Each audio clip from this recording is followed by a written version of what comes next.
All right, let's jump right in. Today, we're tackling a huge question, one that gets to the very heart of who we are and who we want to be. Can you actually, intentionally, change your own character? Let's dig in.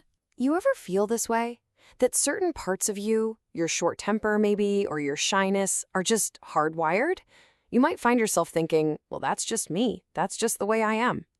But here's the thing. Is it really? And listen to this. This comes from a real university student. This feeling of being stuck, especially with something like impatience, it can feel so defeating.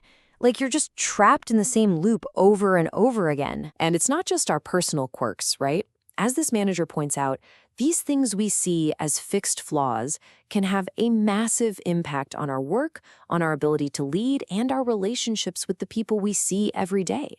This question really does touch every part of our lives. So let's just cut right to the chase here. Can you change? Based on everything we're learning about the human brain, the answer is a huge, emphatic yes. Your character isn't some fixed blueprint you were handed at birth. Think of it more like a building that you are actively constructing brick by brick every single day. Okay, so how on earth is this even possible? I mean, it sounds great, but is it real? Well, this isn't just wishful thinking. It is absolutely grounded in some fascinating, hard science about our own brains. The magic word here is neuroplasticity. For the longest time, the scientific consensus was that the adult brain was pretty much set in stone. But it turns out that's completely wrong.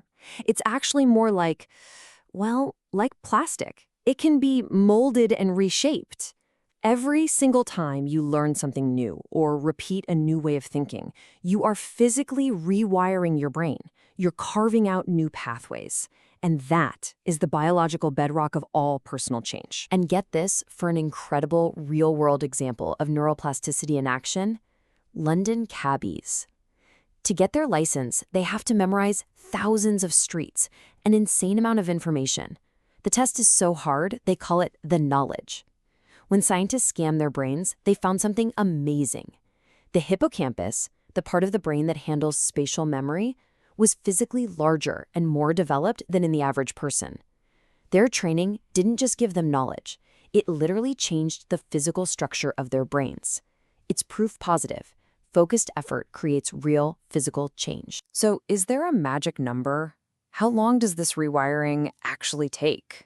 Well, while it varies, some really interesting research points to this number: 66. On average, it takes about 66 days of doing something consistently to turn a new, difficult action into an automatic, effortless habit. Think about that for a second. A little over 2 months of focused effort can build a whole new neural highway that works for you. Okay, so knowing it's possible is one thing, but having a practical roadmap to actually do it, that's something else entirely.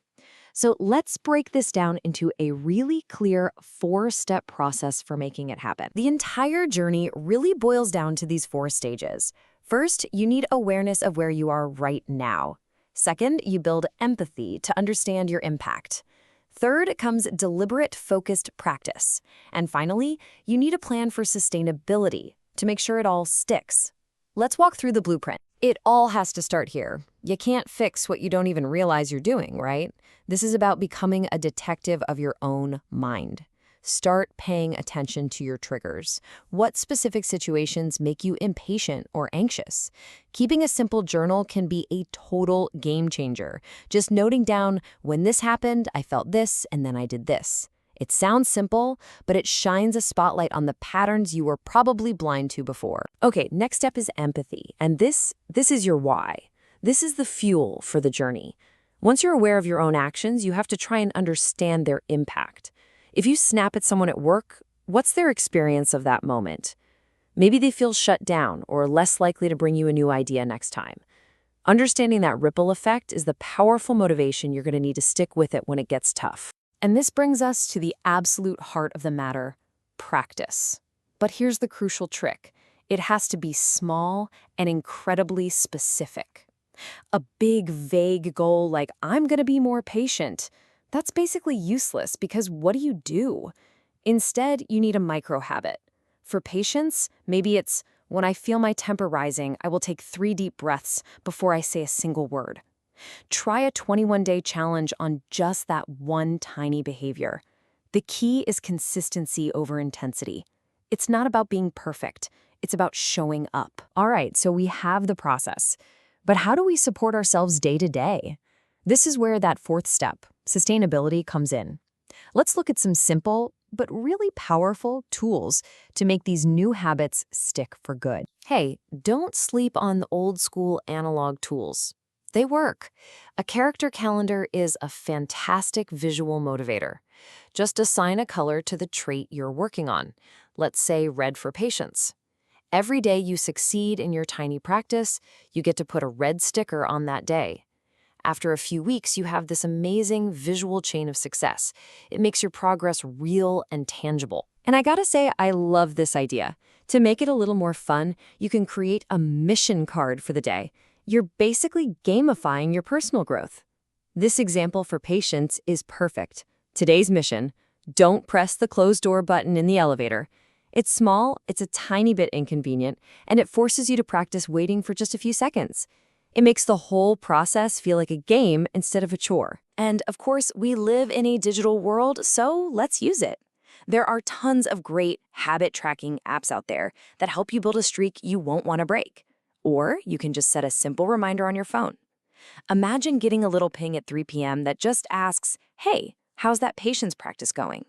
It can be the perfect nudge to bring your goal back into focus during a hectic day. Now, this whole journey of personal change, it's not just about self-improvement in a vacuum. The character you choose to build has this profound ripple effect that goes way beyond just you. I mean, just look at the stark difference this makes in leadership. A leader who has intentionally built their character, who practices honesty, responsibility, empathy, they create an environment of trust. People feel safe to speak up, to innovate. But a leader without that foundation, they create a culture of fear, where mistakes get hidden and nobody wants to stick their neck out. The difference is just it's night and day. So ultimately, the work you do on yourself is never, ever just for you. The patience you build might shape how your kids learn to deal with their own frustrations. The integrity you practice at your job can set the cultural tone for your entire team. Every small internal change you make radiates outward. Your character becomes the invisible architecture of the world around you. So let's land the plane here. Your character is not your fate. It is not a life sentence you have to serve. It's a story, and you are holding the pen.